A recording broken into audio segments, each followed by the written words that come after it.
एक समय की बात है, एक जंगल के बीच हरे भरे घासों के मैदान में भेड़ों का एक झुंड घास चर रहा था। उस झुंड में एक छोटा मेमना भी घास चर रहा था। फिर कुछ समय बाद शाम ढलने लगी और सभी भेड़ वापस घर की ओर लौटने लगे। लेकिन वो छोटा मेमना हरी भरी घास खाने की लालच के कारण वहीं रुक गया और वो मन ही मन फैसला कर लिया कि अब वो इतना बड़ा हो गया है कि वो अकेले भी घर जा सकता है। उसके बाद कुछ ही क्षण में सारे भेड़ धीरे धीरे अपने मालिक के पास लौट गए, पर अकेला मेमना वही मजे से घास चरता रहा। तभी वहाँ से एक भेड़िया गुजर रहा था, जिसकी नजर अचानक उस मेमने पर पड़ गई।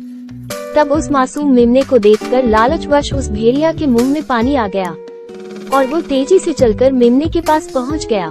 जब मेमने ने भेड़िए को अपने सामने देखा तो वो बहुत डर गया और उसे भेड़ों के साथ वापस न लौटने की अपनी गलती पर बहुत पछतावा हुआ।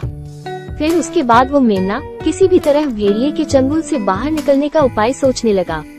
लेकिन दूसरी ओर भेड़िया अपने मुंह पर जीभ फिराते हुए बोला कि काफी दिनों के बाद मुझे इतना स्वादिष्ट शिकार खाने को मिलेगा, इसलिए आज मैं तुम्हें खाकर मजे से दावत उड़ाऊंगा।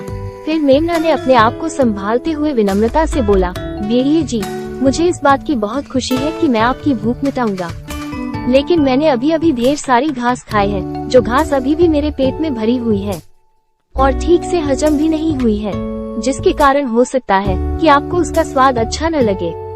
इसलिए आप अगर अनुमति दे तो मैं थोड़ा उछल कूद लेता हूँ, इससे घास भी पच जाएगी और मेरा मांस भी स्वादिष्ट लगेगा।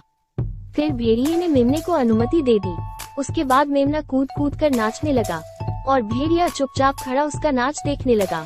तब भेड़िया को मजा लेते देख मेमना ने फिर चाल चली और भेड़िया से बोला कि बिना संगीत के नाचने में मजा नहीं आ रहा है, इसलिए क्यों न मेरे गले में बंधी घंटी को आप उतार लें और बजाएं, क्योंकि घंटी की सुरीली धुन पर नाचने में बड़ा मजा आएगा। फिर मेमने की बात मानकर भेड़िए ने उसके गले से घंटी उतार ली और बजाने लगा। उधर घंटी की आवाज जंगल में गूंजने लगी और वो आवाज जब मेमने के मालिक तक पहुंची तो उसने जंगली कुत्ते के साथ मेमने को खोजने के लिए निकल पड़ा।